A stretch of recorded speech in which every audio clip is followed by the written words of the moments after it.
Okay, so here I am in the airport once again with my 2 red suitcases filled with costumes, which I call outfits, costumes. I'm a theater major, and all my props, because I'm not a PowerPoint girl, I'm a props girl to illustrate points.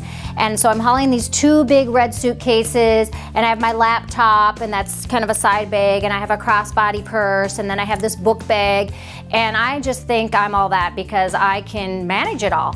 And I take the flight from International Falls to Minneapolis. I was going to Nashville, and I get the luggage. It comes the 2 big red suitcases, and I'm just nifty, and I just go right down the escalator, no problem.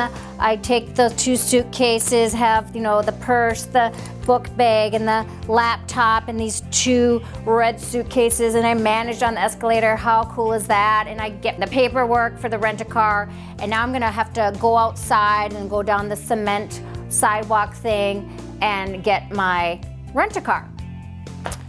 Well, I see this man, this very jovial, large black man in this golf cart-like thing, and he says to me, "Hey ma'am, you want a ride? You look like you need a ride." And I said, "No, I'm good, you know, yeah, you know, I'm from Minnesota. Minnesota, you betcha, we're all good. I'm a strong Minnesota girl." And he's like, "Well, ma'am, you sure?" So he asked me one time, and I was just fine. I had this whole system down. I'm doing that, and he's coming up alongside of me eventually, and he asked me another time. He said, "Ma'am, I just think that you need," and I, with my strong Minnesota Scandinavian hoo-ha pride, I'm like, no, yeah, you were on Minnesota, we just do it, we're fine, I'm fine, you know. And he Kenny, I found out his name was, he just thought, no, I needed help. I get to the escalator to go up, and Kenny says, "Ma'am, I think I would take the elevator. I'd take the elevator and go that way." And I said, "No, I did the escalator."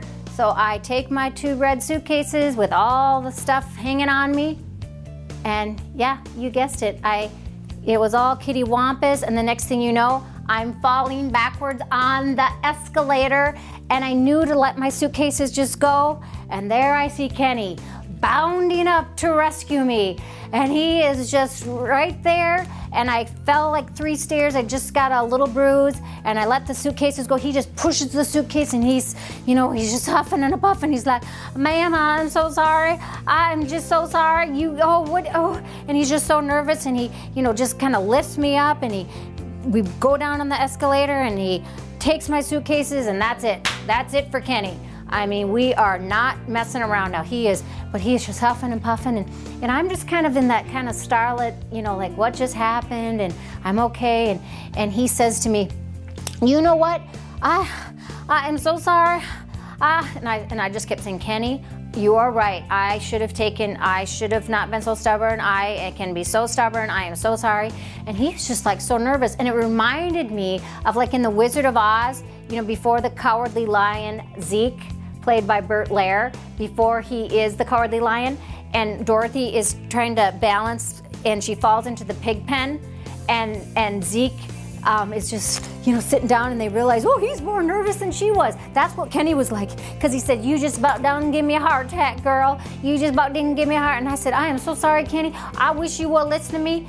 And then he says this most amazing thing. Just about an hour before that, I had gotten a text, or right when I had gotten off the airplane, and it was a text of just a scripture verse from Exodus 23:20. "I am praying that an angel goes ahead of you and prepares the way that God has set for you." Okay? When Kenny is just going on and on about, "You just about done give me a heart attack, you should have listened to me," and then he says this, I was just that angel sent to protect you." I couldn't even believe it. I said, "What'd you say, Kenny?" And so then he tells me this, goes on and tells me the story about, it's just like that person that they're having a flood, and they say, "God's gonna save me, God's gonna save me," and a boat comes by, and that person says, "No, God's gonna save me," and the boat goes on, and the water rises again to the and so the person has to go to the second story, and another boat comes by and says, no, I don't need no help. God's gonna save me, God's gonna save me, God's gonna save me. And sure enough, the man ends up on top of the roof, Kenny's telling me. And the man is saying, God's gonna save me, and a helicopter comes by and puts down a ladder and says, come on, come on. No, God's gonna save me, God's gonna save me. Well, the man went underwater, the flood took him, he gets to heaven, Kenny's telling me the story, and the man says, God, where were you? Why didn't you save me? And God said, I sent you 2 boats and a helicopter. And Kenny tells me the story, and I said, Kenny, you're right, but I was just so marveling at it all. You know what, we all can get so stubborn and so I can do it, when God's saying, here, you don't know I'm working through Kenny at the airport. My friend who sent me the scripture said, I'm not gonna be surprised if you go back to the airport and you never find a man named Kenny. And I just, wow, God is so amazing. His word is so amazing, and it's so neat to see how his word, his everyday, real living word, applies to our everyday circumstances, our everyday matters.